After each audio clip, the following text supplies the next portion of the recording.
Good morning. Today is Tuesday, August 13th, and I am out of office this week, boys. How you doing today?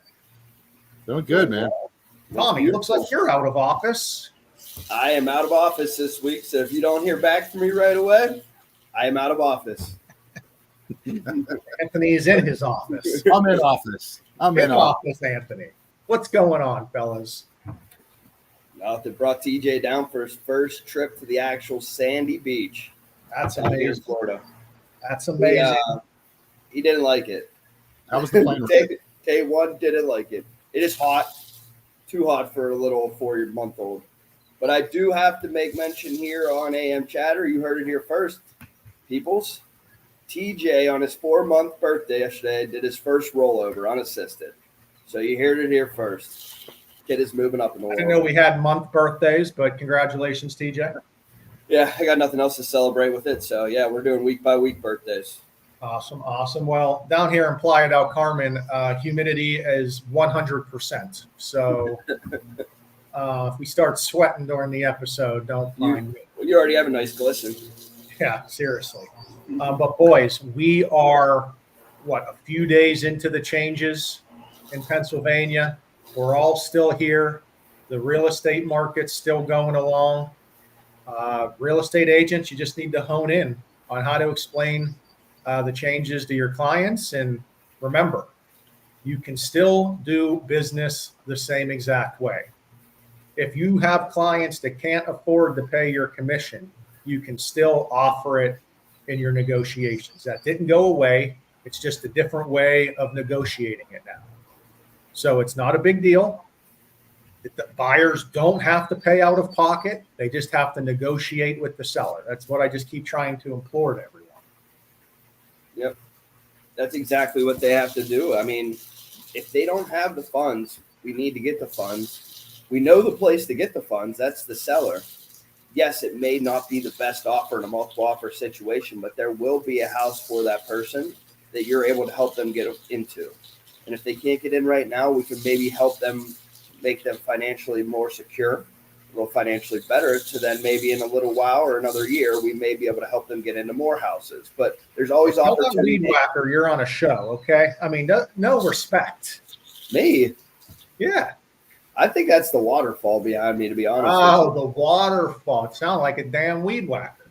It's like sucking down the thing, just no water left. But Tom, you're exactly right.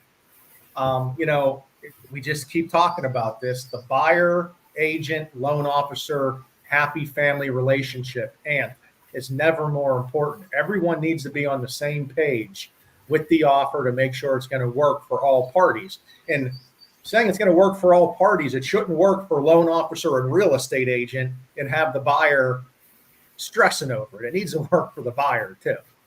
Yeah, I mean, it definitely does. I think, I know we've been talking about it on the chatter for a while. I mean, agents and lenders working together as a cohesive team is even more important to help these buyers today. If, an agent's not working with a lender that's willing to provide the buyer options for affordability and lowering their overall closing costs so they can supplement that if they have to pay their buyer's commission, I think they're choosing the wrong lender. They need to call one of us. Because, West Penn's been following this thing and we're fully vested, in everything we do. So I think it's more important than ever. Yeah. And we've been doing classes. We've been working with our agents. We've been having roundtables.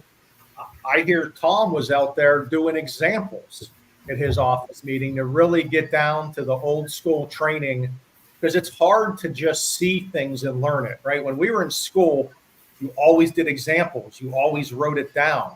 And I feel like today in the Zoom world, everyone just watches Zoom, has a class, and hey, go get them and remember everything. When you remember so much better when you actually write it down and try it out.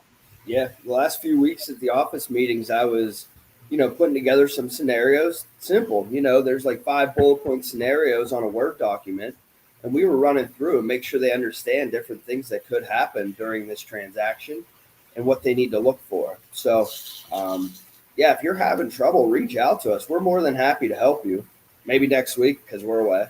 But we're more than happy to help you get through this. Yeah. And I mean, ever since this started, we've been trying to focus on it as much as we can. So us three get as knowledgeable as possible so that we can spread the knowledge out to everyone. I mean, I've been on probably 10 webinars on it just alone, just to hear, right? The Pittsburgh market is important. We want to know what's going on in the Pittsburgh market, but because this is a national change, it's good to hear what's going on in different markets. You know, they always say, and things happen first in California and then kind of trickle across the country. And we're seeing some things, you know, we saw some things happen in California a couple months ago with buyers paying, you know, different sides of things that now we're seeing in the Pittsburgh market. So you got to keep your eyes and ears to the pavement to hear what's going on out there. Yeah, I mean, there's definitely multiple ways a client can actually make their offer stronger. They just have to know about it. And that's where the lender comes into play, because nobody else can give those financial options except for the lender offering the products.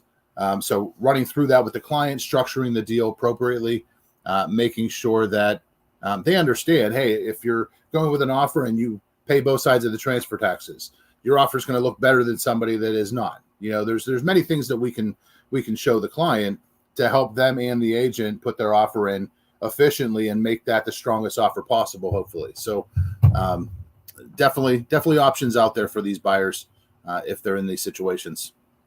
And really, the way I look at it is there's never been a better time to try to get a little from the seller. All you hear about is every seller has so much equity. They're making so much off the sale of this home that they're looking at that bottom line that's probably bigger. They're going to net more than they've ever expected when they bought the home.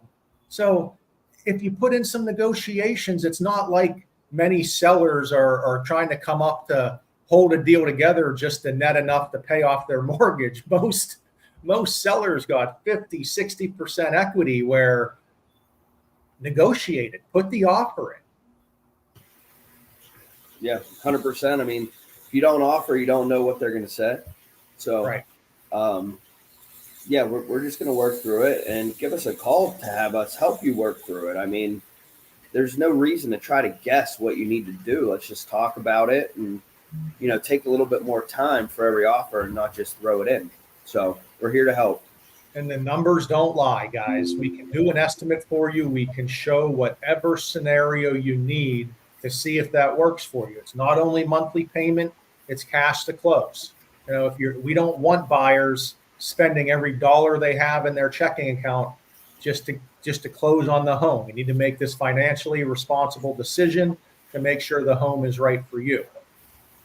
But on the top of all these real estate changes, of course, the biggest topic all year has been interest rates. We've said it once, we've said it a million times. We were supposed to have a great year with interest rates. And we've all seen our candlestick chart. We all know that over here on the left is January 2nd, 2024.